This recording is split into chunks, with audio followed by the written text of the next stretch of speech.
Latest issue ఏంటంటే ఒక నిజం బయటపడింది. ప్రపంచ ప్రఖ్యాత ప్రసిద్ధిగాంచిన అతి పురాతనమైన మహిమగల దేవుడు దేవస్థానం శ్రీ వెంకటేశ్వరుడు తిరుమల తిరుపతి దేవస్థానం. ప్రపంచంలో కోట్లాది మంది భక్తులు ఆయన్ని దర్శించుకుంటూ ఉంటారు, ఆయన ప్రసాదం తింటూ ఉంటారు. రుచి, శుచి, శుభ్రత, నాణ్యత ప్రపంచంలో మరే పదార్థానికి ప్రసాదానికి లేని రాణి సువాసన శ్రీవారి లడ్డూ ప్రసాదానికి సొంతం. 2019 నుంచి 2024 మధ్యన అత్యంత విశిష్టత కలిగినటువంటి శ్రీవారి లడ్డూ ప్రసాదాన్ని ఇంటికి తీసుకెళ్లిన 24 గంటల్లోనే చెడిపోయేది, పాడైపోయేది, పగిలిపోయేది, విడిపోయేది, పాలిపోయేది. ఇది నేను ప్రత్యేకంగా చెప్పనక్కర్లేదు, అప్పటి భక్తులకి ఇది బాగా తెలుసు. అయితే దీని గురించి చాలా మంది, కోట్ల మంది కంప్లైంట్లు ఇచ్చేవాళ్ళు. కానీ జగన్మోహన్ రెడ్డి పట్టించుకునేవాడు కాదు. ఎందుకంటే తానే దగ్గరుండి అన్ని చూపిస్తున్నాడు కాబట్టి. అంటే అన్యమత ప్రచారం దిశగా, వెంకటేశ్వర స్వామి యొక్క పవిత్రతను తగ్గించే దిశగా ఆయన చేసినటువంటి ఈ చెడు క్రీడల గురించి మనం ప్రత్యేకంగా చెప్పనక్కర్లేదు. కొంతమంది అయితే కొండ మీద ప్రశ్నించేవాళ్ళు, కానీ వాళ్ళని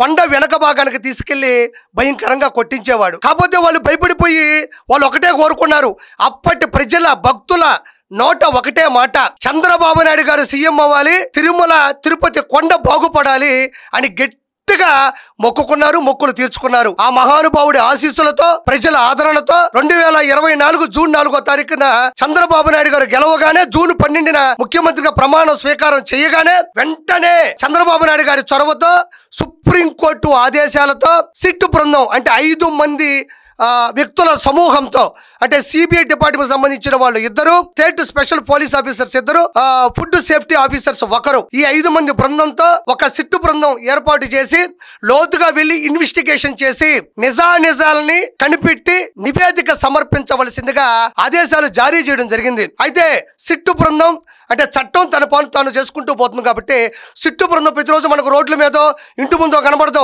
తన పని తాను చేసుకుంటూ వెళ్తుంది. కాబట్టి అప్పటి నుంచి ఇప్పటి వరకు పూర్తిగా ఇన్వెస్టిగేషన్ చేసినటువంటి ఒక నివేదికని ముందు పెడితే ఈ రోజు ప్రజలు నివ్వెరపోతున్నారు, ఆశ్చర్యపోతున్నారు, షాక్ అవుతున్నారు. హిందువుల మనోభావాలు దెబ్బతీసే విధంగా జరిగినటువంటి ఈ అవమానాన్ని జీర్ణించుకోలేకపోతున్నారు. అయితే కథ ఏంటంటే, అప్పట్లో లడ్డూ ప్రసాదంలో ఏదైతే పంపిణీ చేశారో, రవాణా చేశారో, ఆ నెయ్యి 1% కూడా ఒరిజినల్ కాదు. అప్పటి నెయ్యి ఏదైతే ఉందో అది పూర్తిగా కల్తీ చేయడం జరిగింది. ఇది నేను చెప్పడం కాదు, సిట్టు బృందం సుప్రీంకోర్టుకి ఇచ్చినటువంటి ఇన్వెస్టిగేషన్ ద్వారా ఇచ్చినటువంటి ఆధారాలు, నిరూపణలతో ఉండేటువంటి ఒక నివేదిక, ఒక ఛార్జ్ షీట్ అనుకోండి. అలాంటి వాటిలో బయటపడినటువంటి ఏంటంటే, premier agri fruits private limited, AR dairies, Bhole Baba dairies, Vaishnavi dairies speciality private limited కంపెనీలు ఏవైతే ఉన్నాయో, బోగస్ కంపెనీలు, ఏదైతే ఒరిజినల్ నెయ్యిని సరఫరా చేసేటువంటి కంపెనీలను పక్కన పెట్టేసి ఏదైతే మద్యం కల్తీ చేయడానికి డిస్టిలరీస్ ని ఎలా అయితే ప్రవేశపెట్టారో, షెల్ కంపెనీస్ ని భూమి మీద ఎలా అయితే స్థాపించారో, ఎక్కడ కూడా సేమ్ అదే జరిగింది. ఇప్పుడు చెప్పిన ఈ 4 కంపెనీలని షెల్ కంపెనీస్ లాగా సృష్టించి ఏదైతే పాలు, పెరుగు, వెన్న, నెయ్యి ఒక ప్రాసెస్ ఉంటుంది కదా, ఆ ప్రాసెస్ ని పక్కన పెట్టి వచ్చిన ప్రోగ్రెస్ ని పూర్తిగా కల్తీ చేసి ఆ నెయ్యిని పూర్తిగా దారి మరల్చి కెమికల్స్ ద్వారా నెయ్యిని క్రియేట్ చేసి ఆ నెయ్యిని సరఫరా చేసి ఆ నెయ్యి ద్వారా లడ్డు ప్రసాదాన్ని తయారు చేసి ప్రపంచ వ్యాప్తంగా ఉన్న కోట్ల భక్త మహాశయులకు కూడా ఇవ్వడం జరిగింది. అది వాళ్ళు తినడం జరిగింది. తినడం మాత్రమే కాదు, అందులోని రుచి, శుచి, శుభ్రత, నాణ్యత, సువాసన ఏవి కూడా ఇంతకు మునుపులా లేవు. ఏం జరుగుతుందని కొండ మీదే ఎదిరించడం జరిగింది. అయితే దాంట్లో కలిపినటువంటి ఏదైతే రసాయనాలు ఉన్నాయో అవి సరదాగా పాలు నీళ్లులా కలిసినటువంటి రసాయనాలు కాదు. అవి మనుషుల యొక్క ప్రాణాలని, మనుషుల యొక్క అవయవాల్ని పూర్తిగా క్షీణింపజేసి ఒకానొక సమయంలో మంచానికే పరిమితమయ్యి చనిపోయే దిశగా కూడా కలపడం జరిగింది. వీళ్ళందరూ కలవడం జరిగింది. అయితే ఆ రసాయనాలు ఏవైతే ఉన్నాయో అవి మామూలువి కాదండి. అందులో ముఖ్యంగా కలిపినటువంటి కెమికల్స్ అంటే monoglycerides, acetic acid ester, lactic acid, beta carotene లాంటి అత్యంత ప్రమాదకరమైనటువంటి రసాయన కెమికల్స్ ను కూడా నెయ్యి ఉత్పత్తి చేయడానికి కలపడం జరిగింది. అయితే సుప్రీంకోర్టుకి ఇచ్చినటువంటి నివేదికలో ఇవన్నీ కూడా సూక్ష్మంగా బయటపడడం జరిగింది. ఇది కనిపెట్టింది నువ్వో నేనో బయటోళ్ళో కాదు, కూటమి ప్రభుత్వం కాదండి. ఇది central food technological research institute కి ఈ లడ్డుకు సంబంధించినటువంటి నమూనాల్ని అక్కడ పంపించడం జరిగింది. మీకు తెలిసిందే, ఏ పదార్థం వాడారు, ఎంత వాడకం వాడారు, అందులో ఎలాంటి పర్సంటేజ్ వాడారు అనేది ఆ రీసెర్చ్ ఇన్స్టిట్యూట్ ఏదైతే ఉందో అది పూర్తిగా కూడా బయట పెట్టడం జరిగింది. ఇప్పుడు చెప్పినటువంటి ఈ కంపెనీలు నేను చెప్పినటువంటి రసాయనాల ద్వారా కల్తీ నెయ్యిని సరఫరా చేసి లడ్డూ ప్రసాదాన్ని ప్రపంచానికి ప్రపంచానికి పరిచయం చేయడం జరిగింది. అయితే వీళ్ళు లడ్డూ ప్రసాదం విషయంలో, వెంకటేశ్వర స్వామి విషయంలో స్కిట్ వేశారు కాబట్టి కూటమి ప్రభుత్వం సిట్టు వేశారు. ఈ రోజు అడ్డంగా దొరికిపోవడం జరిగింది. అయితే ఇప్పుడు ప్రెసెంట్ తెలిసిన విషయం ఏంటంటే అప్పటి ఈవో ధర్మారెడ్డి నిజాలు ఇన్వెస్టిగేషన్ టీమ్ తో ఒప్పుకోవడం జరిగింది. ఏమని ఒప్పుకున్నారు అంటే ఏఆర్ డైరీస్ తో, బోలే బాబా డైరీస్ తో, ఆ డైరెక్టర్లతో నేనే వెళ్లి సంప్రదింపులు జరిపి అగ్రిమెంట్ చేసుకున్నాను. ఈ విషయం వైవి సుబ్బారెడ్డికి కూడా తెలుసు. తెలిసినప్పటికీ కూడా అతను బాధపడలేదు, భయపడలేదు, ఎప్పటికీ పశ్చాత్తాపడలేదు.